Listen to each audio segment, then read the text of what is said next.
O que é comunhão? Não responde, espere. O que é comunhão? Talvez você até pense que sabe.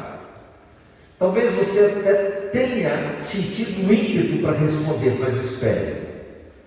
Vamos estudar a Bíblia e aprender na palavra de Deus. Por quê? De nada adianta estudarmos sobre comunhão se não sabemos ou se não entendemos com clareza o que é comunhão na perspectiva bíblica. Na verdade, para desfrutarmos da comunhão na igreja, devemos saber e entender o que é a comunhão cristã. No Antigo e no Novo Testamento, comunhão é um conceito que expressa a mesma ideia e o mesmo desafio, e não podemos nos iludir pensando que a conquista e a preservação da comunhão cristã seja algo fácil e que não exige de nós nenhum esforço. Não. Alcançar a comunhão e desfrutar dela é muito difícil e exige de nós muito esforço. Alcançar a comunhão e desfrutar dela na igreja é extremamente desgastante e exige a ajuda do Espírito Santo. Efésios 4, verso 3, o apóstolo Paulo coloca isso para a igreja de Jesus Cristo. E além da ajuda do Espírito Santo, depende de muitas renúncias de nossa parte. Muitas renúncias de nossa parte. Penso que o maior desafio que temos que superar para desfrutarmos da comunhão cristã é aceitarmos as pessoas como elas são. Aceitar as pessoas como elas são.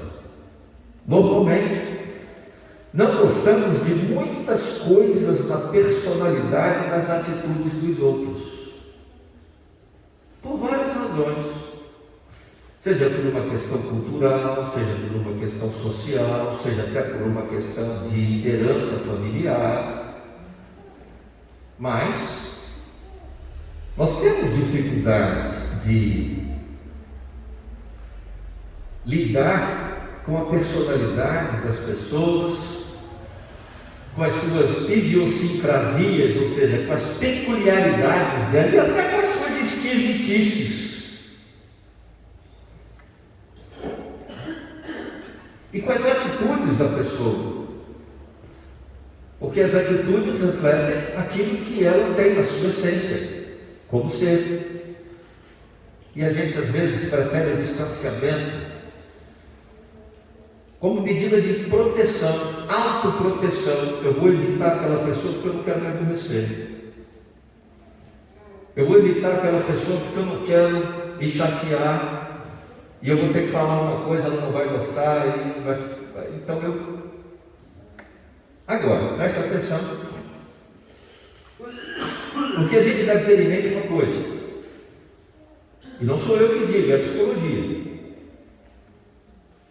Nós odiamos nos outros aquilo que nós não suportamos em nós mesmos. De modo geral, as atitudes, as posturas, as reações do outro, que nós repudiamos, que nós odiamos, são aquelas sobre as quais nós sabemos que não temos controle. E que muitas vezes reagimos daquela forma, e aí a gente fica, puxa, eu não devia ter feito isso, eu não devia ter agido assim. Agora já foi, mas eu não devia ter feito isso. E aí a gente se martiriza. Então o que a gente faz? Rejeita no outro, se distancia dele, porque aí eu também não corro o risco de ter aquela reação condenável.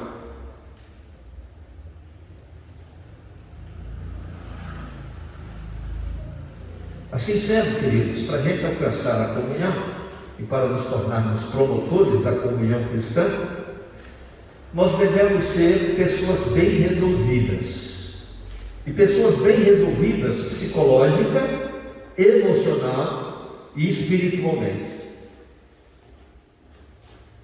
São as 3 áreas que devem estar muito bem equilibradas para a gente poder alcançar a comunhão, promover comunhão e desfrutar da bênção da comunhão.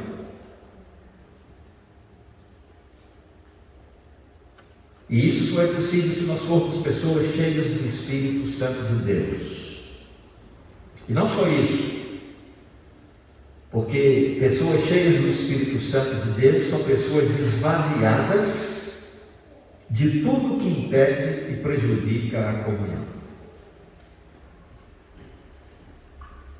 Eu deixo o Espírito Santo entrar na minha vida e agir, operar, promover mudanças. Eu busco esse equilíbrio psicológico. Eu não dou ao outro o direito de controlar os meus pensamentos. E quando isso acontece, eu consigo também ter o controle das minhas emoções. Estou bem resolvido por isso. E estou bem resolvido espiritualmente, porque quem controla tudo é o Espírito Santo de Deus, não eu. Eu tenho plena consciência de que sou uma pessoa limitada, cheia de problemas, e que posso sim ter uma explosão, posso sim ter uma reação negativa, um sentimento ruim, mas eu busco do Espírito Santo este equilíbrio, e o próprio Espírito Santo vai operando o milagre e vai me esvaziando de tudo aquilo que há em mim e que impede que nós possamos viver em comunhão. E aí eu abro um parênteses para dizer que isso se aplica na família, isso se aplica nas relações de trabalho, isso se aplica na sociedade e principalmente no contexto da igreja cristã.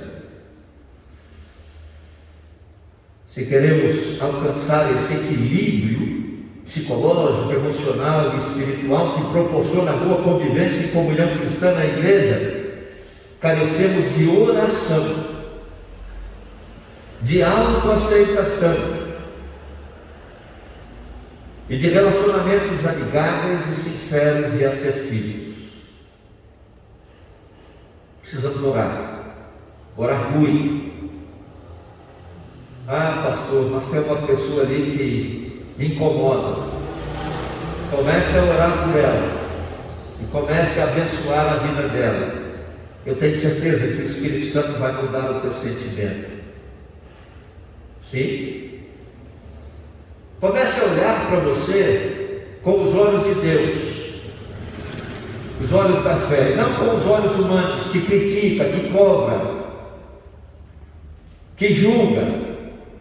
Porque quando olhamos pelos olhos da fé, os olhos de Deus, nós olhamos para nós mesmos com compaixão, sabendo que podemos errar, e olhamos como seres humanos que podem ter sentimentos negativos, reações negativas, e que por isso carecemos de Jesus Cristo, porque é Ele que perdoa os nossos pecados, é Ele que nos dá um sentimento novo, Filipenses capítulo 2, e é Ele que nos permite ter relacionamentos amigáveis, sinceros, assertivos.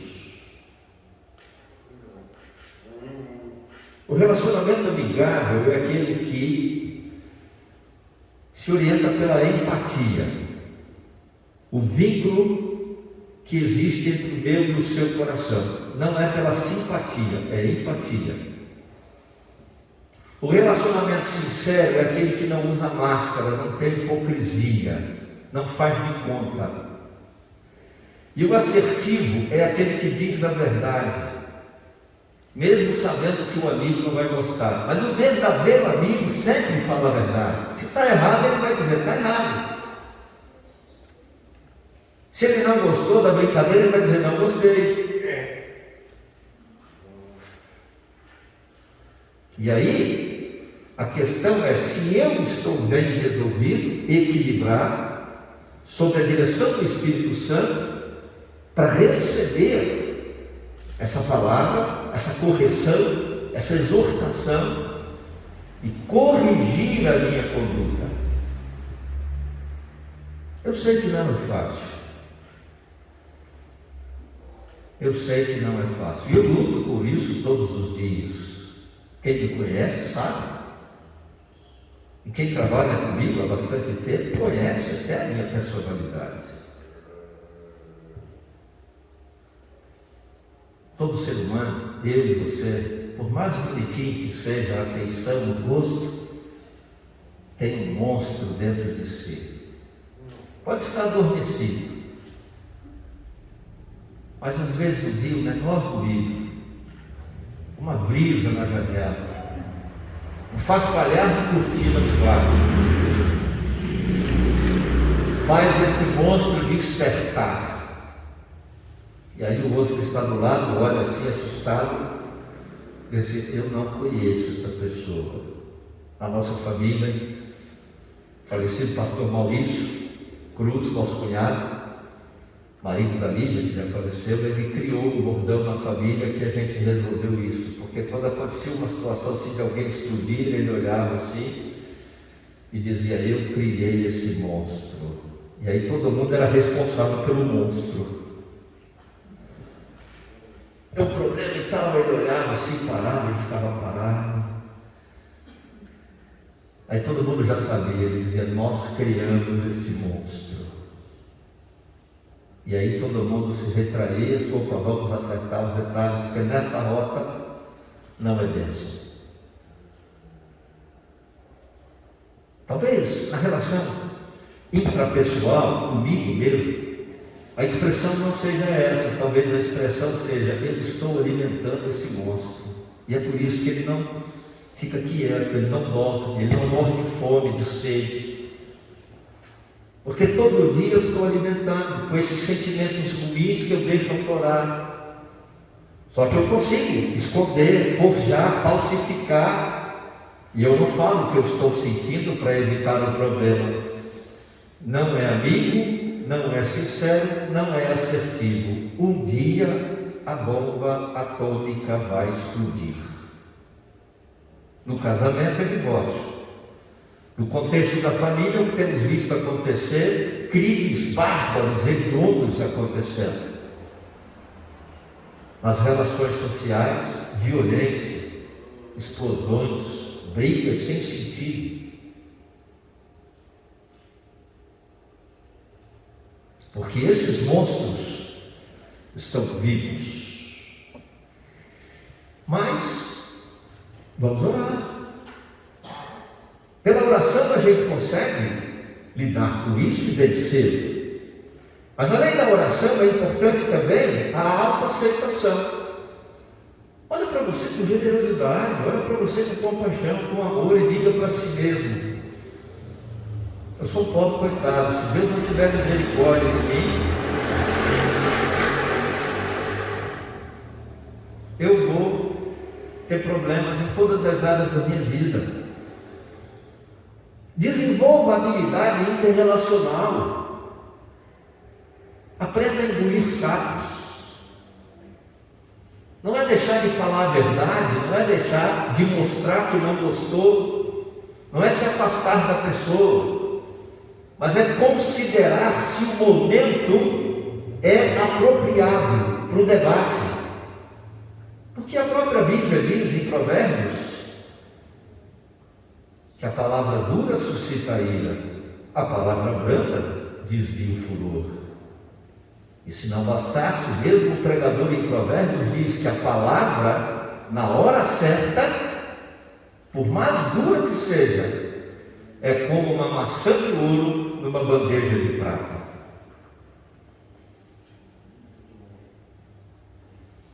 Mas às vezes não gostamos do que o outro faz ou fala e na hora reagimos e respondemos.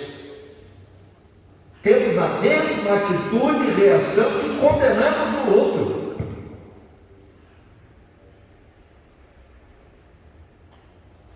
Não há de se esperar bons resultados.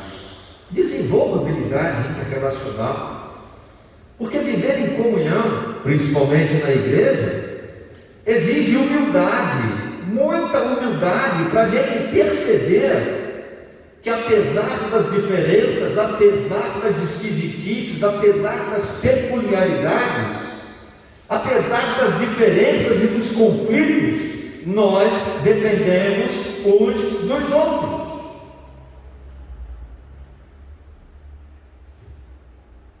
Como seres humanos, no contexto de uma família, nós nos completamos. E na igreja, como corpo de Cristo, nós nos completamos.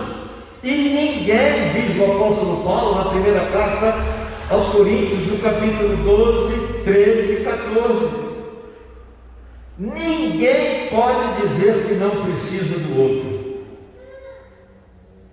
Porque somos um corpo. E cada um tem uma função. E se todos exercermos a função que temos que exercer, no tempo certo, no lugar certo, na hora certa, o corpo é sadio, saudável e cumpre a sua missão de pregar o Evangelho de Jesus Cristo. Diante disso, cabe a pergunta: o que é comunhão? Vejamos no contexto bíblico os parâmetros estabelecidos para que desfrutemos da comunhão cristã, na esperança que sejamos promotores dessa vivência interativa e que faz bem, essa vivência bem-fazeja na Igreja de Jesus Cristo.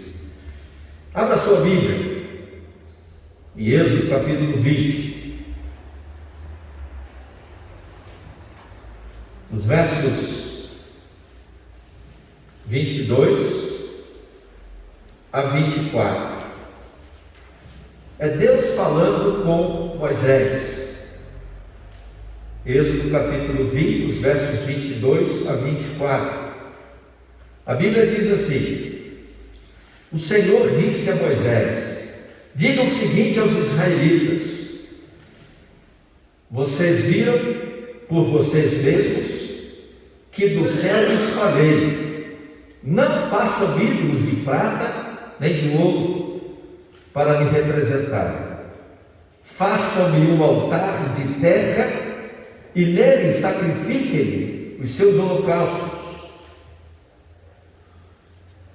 as suas ofertas de comunhão e as suas ovelhas e os seus bois, onde quer que eu faça celebrar o meu nome. Virei a vocês e os abençoarei. Os holocaustos são os sacrifícios que deveriam ser totalmente queimados na época para a remissão dos pecados. E as ofertas de comunhão eram as ofertas de paz, buscando paz na presença de Deus. E eu destaco o verso 24, porque é importante voltar até o 23. Não fareis deuses de prata ou de ouro para me representar. Deus combate a idolatria. E se a pessoa pensa que se ajoelhar diante de uma imagem ela agrada a Deus, ela está iludida, ela está enganada. Mas aí Deus diz: faça um altar de terra. Os altares sempre eram de pedras lavradas, eram coisas assim suntuosas, de bronze. Deus pede algo simples, comum. Porque sinceridade exige simplicidade. Dificilmente uma pessoa cheia de soberba, movida por orgulho, consegue ser sincera. Até porque soberba e orgulho não combinam com sinceridade. A única coisa que faz paralelo com a sinceridade é a humildade. E aí Deus diz: sacrifica ali as tuas ofertas pacíficas. Porque aonde eu disser para você, prestar culto, celebrar o meu nome, em memória do meu nome, ele diz, eu vou até lá e vou te abençoar. Na simplicidade, na humildade, eu vou lá e vou te abençoar. As ofertas pacíficas indicadas por Deus em Êxodo 20 e 24 são, na verdade, as ofertas voluntárias de gratidão e louvor, consagradas com o objetivo de se obter o favor de Deus, ou seja, de apaziguar e de estreitar a relação, a comunhão entre o adorador, que está agradecido, e o Deus, alvo da adoração. Na versão NVI, o termo é traduzido pela expressão ofertas pacíficas. Na verdade, a expressão ofertas pacíficas é traduzida como ofertas de comunhão, como lemos, justamente porque a ideia do texto é de se consagrar uma oferta que tem como objetivo a pacificação entre o ofertante e Deus, a fim de que o homem pecador encontre paz consigo mesmo, paz em Deus, paz com Deus, e possa então viver em paz com o próximo. Porque quando Satanás introduziu o pecado na humanidade, em Gênesis 3, ele não quebrou a comunhão apenas do homem com Deus. Ele quebrou a comunhão do homem consigo mesmo, ele quebrou a comunhão do homem com Deus, e ele quebrou a comunhão do homem com o próximo. Quando o homem ouviu a voz de Deus, ele se escondeu porque ele estava com medo. Isso afetou o homem por dentro. E quando Deus questionou o que ele tinha feito, ele disse, a mulher que o Senhor me deu, a culpa não é minha, a culpa é dela. E tem muita gente que não consegue viver em comunhão, porque, como eu costumo dizer, já até falei uma vez pregando, tem a síndrome do Homer Simpson, do que diz respeito à culpa. Num dos desenhos animados do Homer Simpson, tudo que acontecia de errado, ele botava a culpa em alguém. Aí foram questionar, ele disse, a culpa é minha, eu ponho quem eu quiser.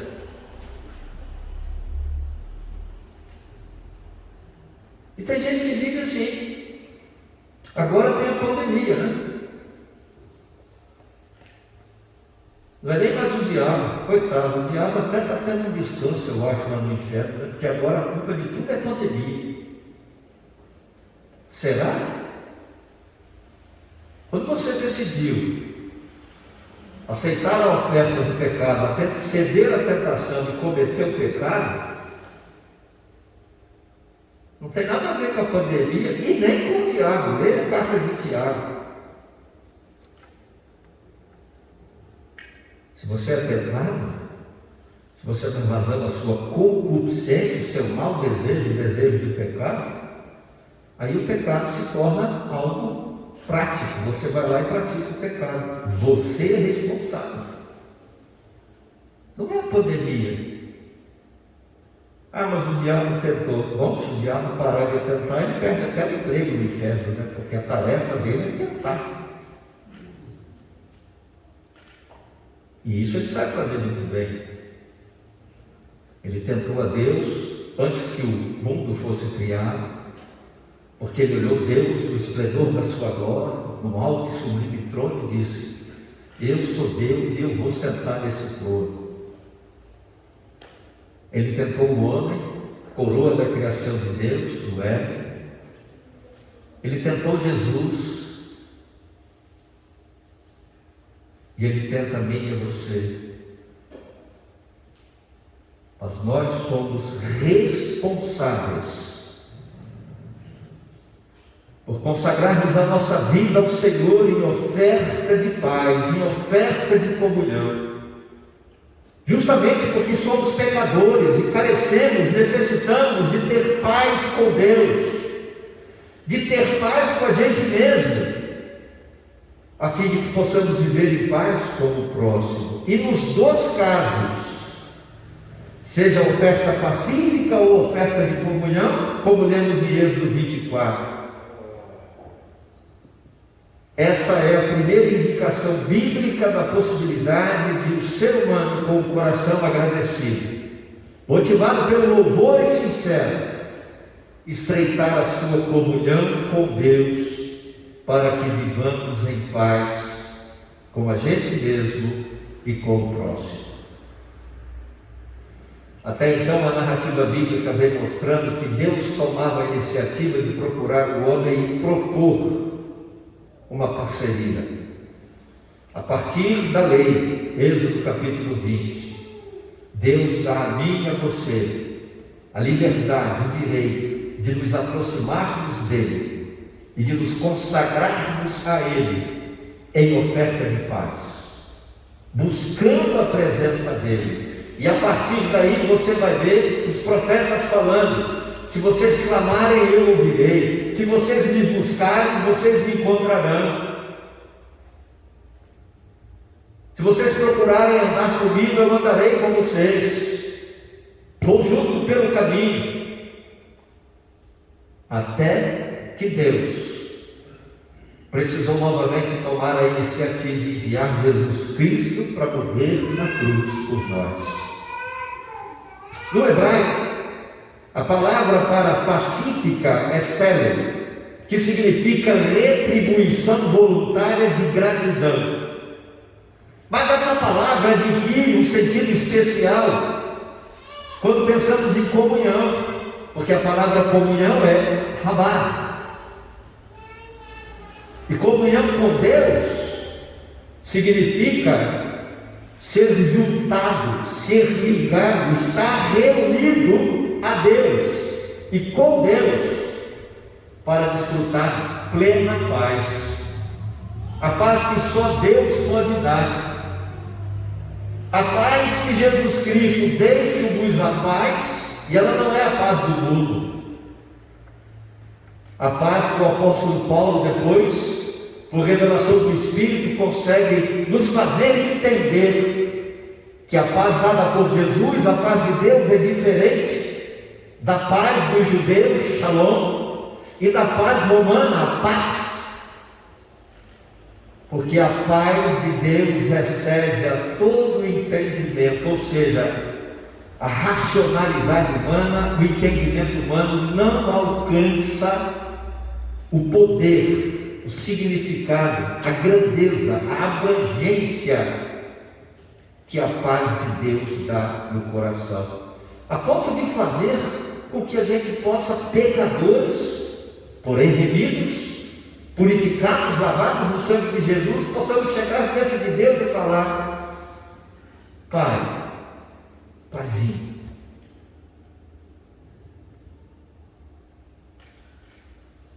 e não sermos consumidos pela ira de Deus, porque Ele é o Deus da paz.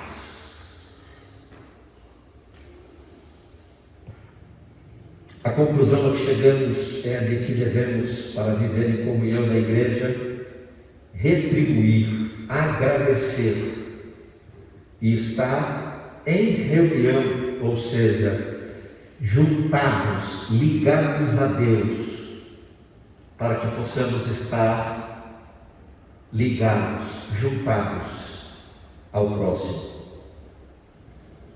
Devemos, de certa forma, assim como nas ofertas de pacificação ou de comunhão, provocar no irmão, na irmã, no próximo, certo encanto, ou seja, fazer com que ele perceba que eu sou importante, eu sou essencial para ele, porque estar junto de mim e eu junto dele gera em nós um senso de completude. Nós nos realizamos, nós nos completamos, nós nos fortalecemos, nós amadurecemos emocional, psicológica e espiritualmente.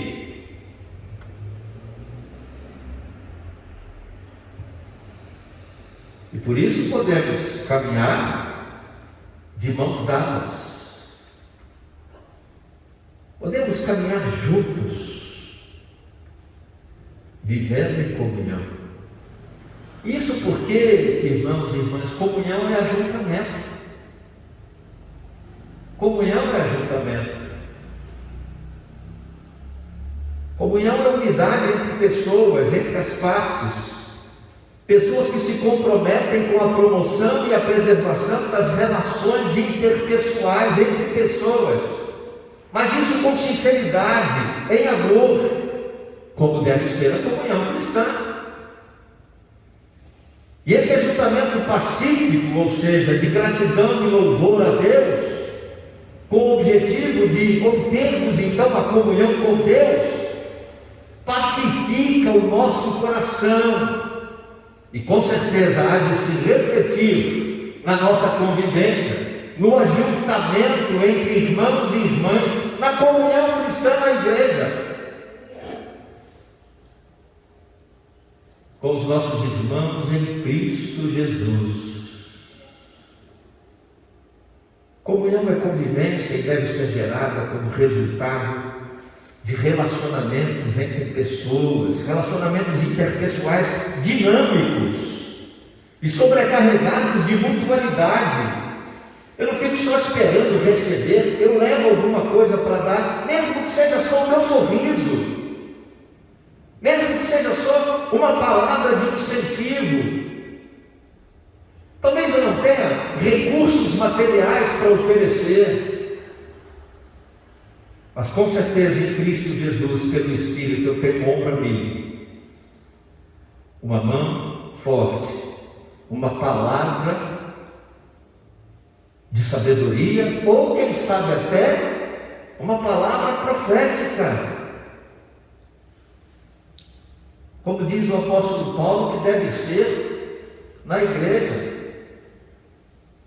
que devemos falar entre os irmãos com salmos, hinos e até cânticos espirituais, e devemos falar como que profetizando aos nossos irmãos.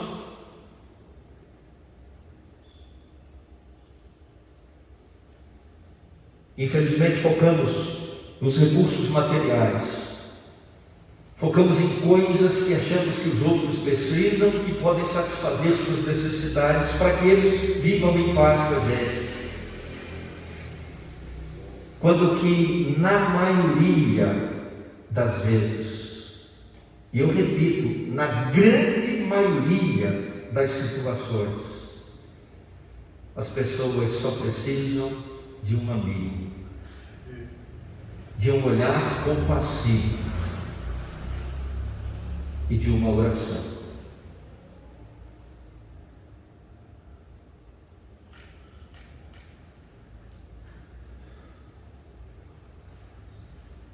Esse ajuntamento é maravilhoso quando alcançado,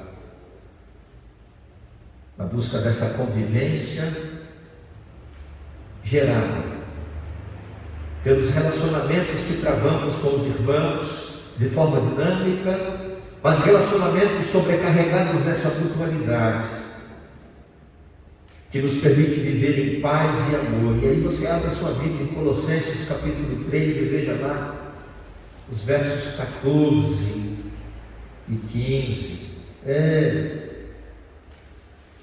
Veja o contexto em que Paulo está falando, aquela igreja, Colossenses capítulo 3, os versos 14 e 15. Paulo diz assim, Colossenses capítulo 3, versos 14 e 15: acima de tudo, porém, revistam-se do amor, que é o elo perfeito.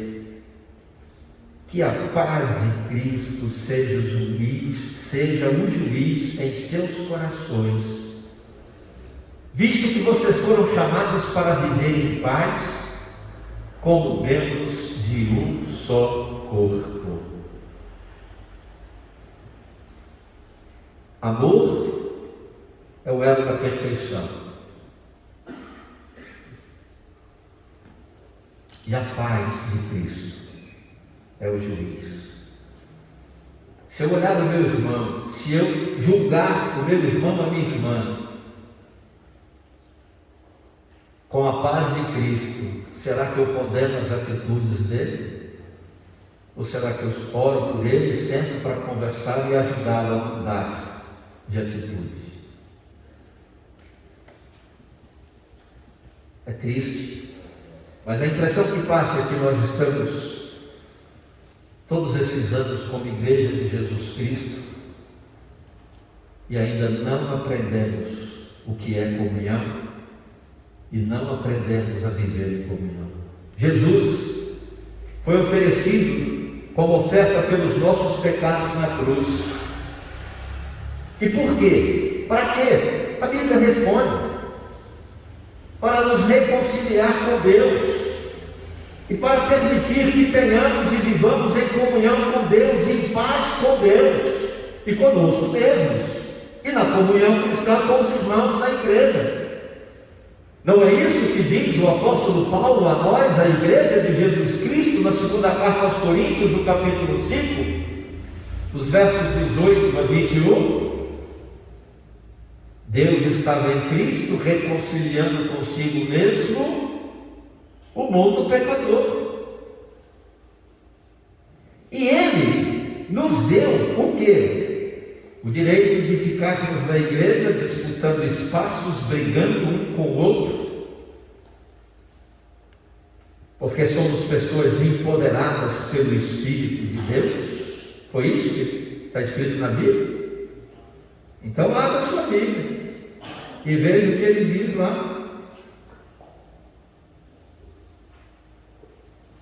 O ministério da reconciliação, a possibilidade de viver em paz na igreja e com sinceridade, porque ele condena os que se vangloriam da aparência. E ele diz que é o amor de Cristo que nos constrange e nos leva a aceitar e a conviver com o outro, e que nós não devemos olhar para nada e nem para ninguém com a perspectiva ou com os olhos humanos ou com o ponto de vista humano. Está aí no verso 16. Porque ele diz: se está em Cristo é nova criação. As coisas velhas passaram, tudo se fez novo. Às vezes leva um tempo para que a pessoa tenha o seu caráter transformado e plenamente moldado em Cristo Jesus pela obra do Espírito Santo. Sim. Mas aí ele diz: tudo isso provém de Deus, que nos reconciliou consigo mesmo por meio de Cristo e nos deu o ministério da reconciliação. Ou seja, Deus estava em Cristo reconciliando consigo o mundo, não levando em conta os pecados dos homens, e nos confiou a mensagem da reconciliação. Fomos reconciliados com Deus para viver em paz com Deus, para que sejamos pessoas autênticas, verso 11, para que não sejamos hipócritas, fingidos, falsificadores, vivendo pela aparência, para que sejamos constrangidos pelo amor de Deus, no sentido de buscarmos viver em paz com o próximo, com os outros, porque todos morremos em Cristo, para que não mais olhemos as pessoas e as coisas pelo ponto de vista humano, mas sim pelo ponto de vista espiritual, porque Jesus foi oferecido por Deus para apaziguar o nosso coração, para nos reconciliar com Deus, e não só isso, para que sejamos promotores da comunhão cristã, porque Ele nos confiou o ministério da reconciliação.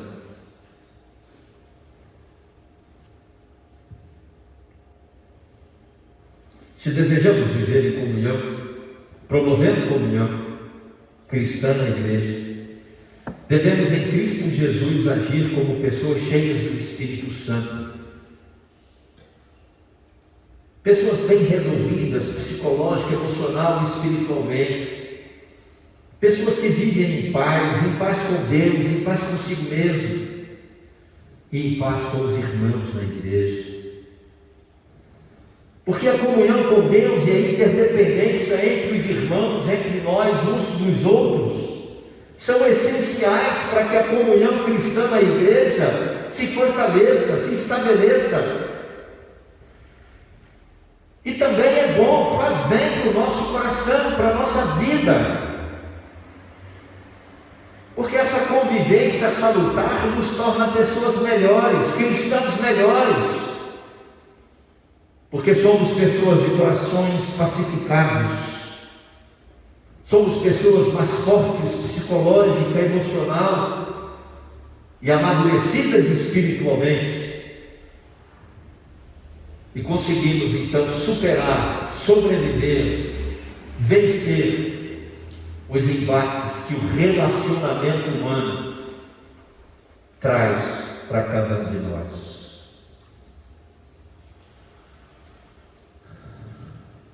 Amados irmãos, queridas irmãs, a todos os queridos e queridas,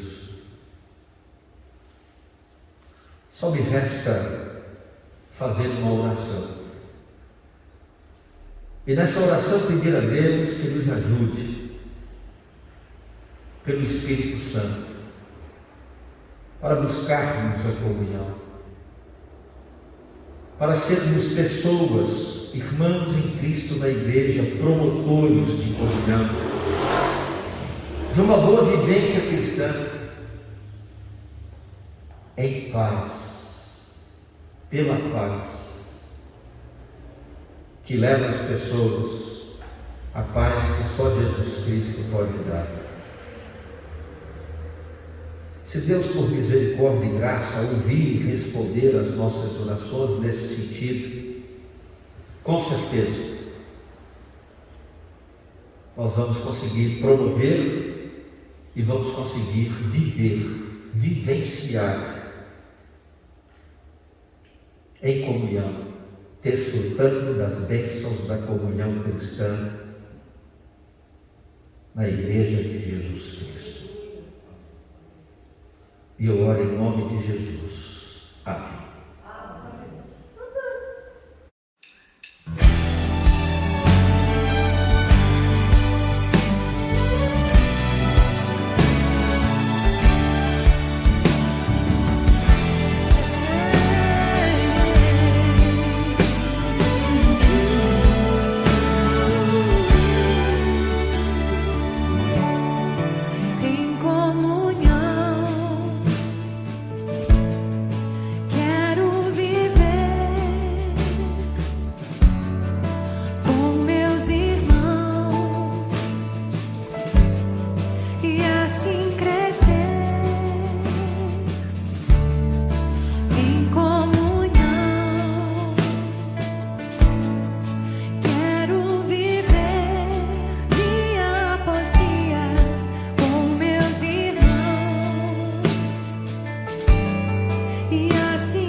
assim crescer, uma aliança eterna de amor, serviço mútuo e proteção. Temos uns com os outros por meio de Cristo. O compromisso repartir e abençoar sempre uns aos outros em comunhão.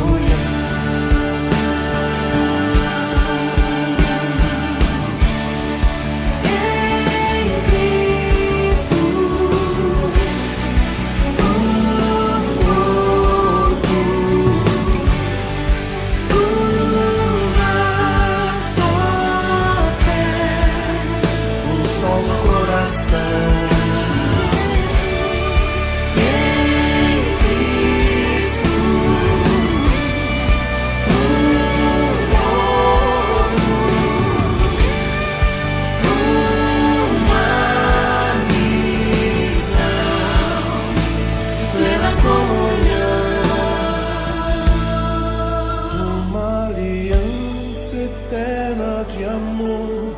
serviço mútuo e proteção temos uns com os outros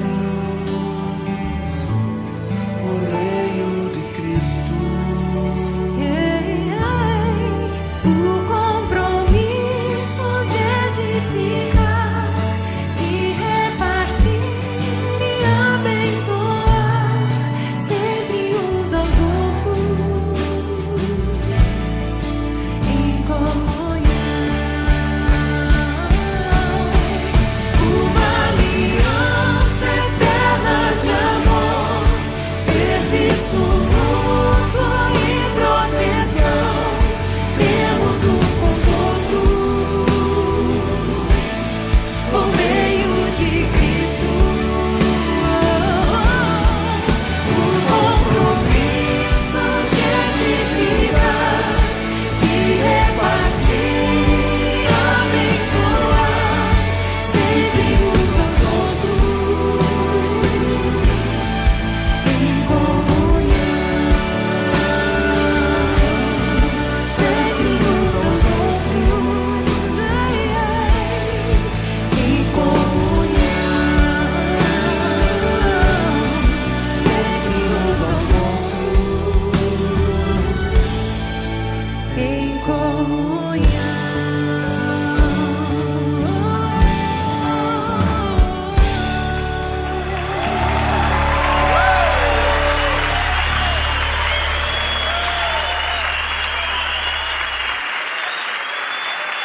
Aleluia. Oh, glória a Deus.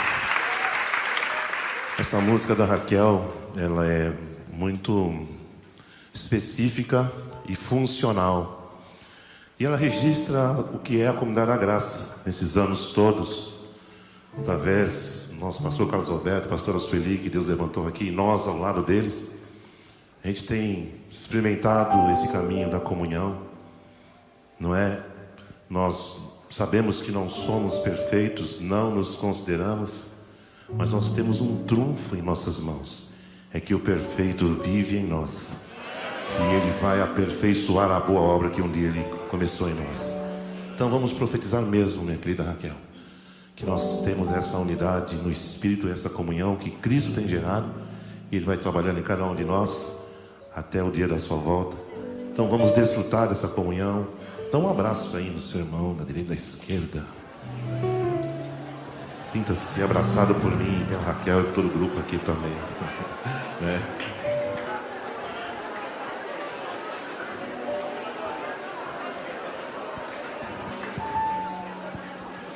Aleluia. Uma igreja família, vivendo o amor de Cristo, alcançando o próximo, né, pastor? E quantas coisas são geradas através da comunhão, né? Estou com o pastor Carlos Alberto há 40 anos, o pastor Antunes e uma equipe. E nesses anos todos Deus tem gerado tanta coisa, tantos frutos. E vocês vêm vindo aí para dar continuidade. E a gente vai para Bahamas descansar. E o pastor Carlos Alberto. Eu queria dizer que essa canção, ela foi gerada, né, no meu coração, enquanto nós lá em Ubatuba, nas células, estávamos estudando os 25 mandamentos recíprocos. E depois de ler e de meditar e de conversar sobre isso ali na nossa célula, um dia indo com a Bia para Caraguatatuba de carro, dirigindo, ia levá-la numa consulta, comecei a cantarolar essa musiquinha e fiquei pensando, nossa, mas ela é tão simplesinha, né? E ela é mesmo, tão simplesinha.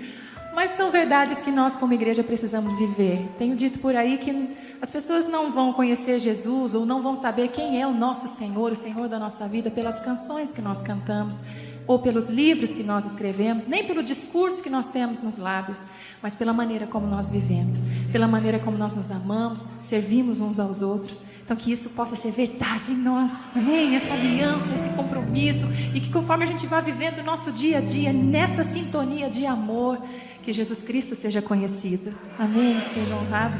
Uma aliança eterna de amor. Você pode cantar? Serviço mútuo e proteção, temos uns com os outros. Jesus, por meio de Cristo, Eu e você.